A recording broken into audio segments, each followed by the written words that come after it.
Hi friends, welcome to my channel. This video is sponsored by SBO Digital Marketing. வீட்டில் இருந்துட்டே நீங்கள் online job பண்ணி earn பண்ணணும்னு ஆசை இருந்தால் SBO Digital Marketing ஜாயின் பண்ணி ஏர்ன் பண்ணுங்கள். மந்த்லி 1500லேருந்து 21,000 வரைக்கும் ஏர்ன் பண்ணலாம். வாட்ஸ்அப், ஃபேஸ்புக், இன்ஸ்டாகிராம் இதெல்லாமே சோசியல் மீடியா யூஸ் பண்ண தெரிஞ்சிருந்தாவே போதும், உங்களால் ஈஸியாக ஏர்ன் பண்ண முடியும். டீட்டெயில்ஸ் வேணும்னா கீழே வாட்ஸ்அப் நம்பர் கொடுத்துருக்குறேன், கான்டாக்ட் பண்ணுங்கள். உங்களுக்கு ஃபுல் டீட்டெயில்ஸ் நாங்கள் சென்ட் பண்ணுறோம். தேங்க்யூ.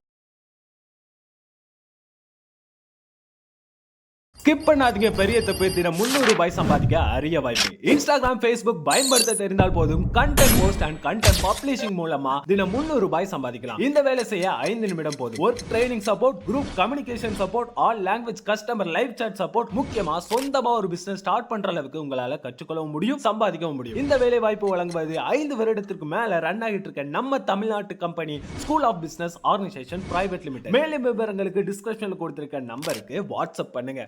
இந்த வீடியோவில் நம்ம எதை பற்றி பார்க்க போகிறோம்னா, பூஜைக்கு உரிய மலர்கள். ஓகேங்களா? இறைவன் பூமியின் மீது படைத்துள்ள அத்தனை பொருட்களும் அவனுக்கு உரியது. அதில் மலர்களும் அடங்கும். ஆயினும் எல்லா மலர்களும் எல்லா நேரங்களிலும் எல்லா இடத்திலும் கிடைப்பது கடினம். ஆகையால் கிடைக்கும் மலர்களையும் அதன் தன்மையையும் பயனையும் உணர்ந்து மன நிறைவோடு மனப்பூர்வமாக பயன்படுத்தி பூஜை செய்தால் எதிர்பார்க்கும் பலன் கிடைக்க திருப்தி உண்டாகும். ஓகேங்களா? இப்போது என்னென்ன பூ என்னென்ன கடவுளுக்கு உகந்ததுன்னு நம்ம பார்க்கலாம். சரிங்களா? செந்தாமரை பூ, இது செல்வம், தொழிலில் மேன்மை, ஆத்ம பலம், சூரியன் அருள் கிடைக்கும். அடுத்தது வெண்தாமரை, வெள்ளை நந்தியாவட்டை, மல்லிகை, இருவாட்சி போன்ற வெள்ளை மலர்கள் மனக்குறையை போக்கும், மனதில் தைரியம் சேர்க்கும். தங்க அரளி மலர்கள் பெண்களுக்கு மாங்கல்ய பிராப்தி உண்டாக்கும், கடன் ஏற்படாது தடுக்கும், கிரகபீடை நீக்கும், குரு பார்வை அருளும். சிவப்பு அரளி செம்பருத்தி மனதை வாட்டும் கவலை அகற்றி குடும்ப ஒற்றுமை பெருக்கும். நீல சங்கு புஷ்பம், நீலாம்பரம், நிலோற்பகம் ஆகியவை அவப்பெயரை போக்கும், தரித்திரம் நீக்கும், மன அமைதி தரும், சனி பகவானின் அருளையும் பெற்றுத்தரும், ஆயுளை பெருக்கும். அடுத்து மனோரஞ்சிதம், குடும்ப ஒற்றுமையை வலுப்படுத்தி கணவன் மனைவிக்குள் அன்பையும் பெருக்கும்.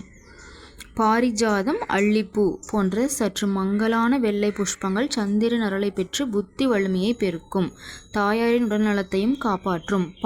பாசிப்பச்சை, மறுக்கொழுந்து, மருவு போன்றவை அறிவு பெருக்கி மன உறுதியை தரும், புதனுடைய நற்பார்வை அருளும். அடுக்கு அரளி, செம்பருத்தி ஞானம், கல்வி, தொழில் பெருகும். வில்வ புஷ்பம், கருந்துளசி புஷ்பம், மகிழ மலர் ஆகியவை ராகு கேது ஆகிய கிரகங்களின் நற்பலனை தரும்.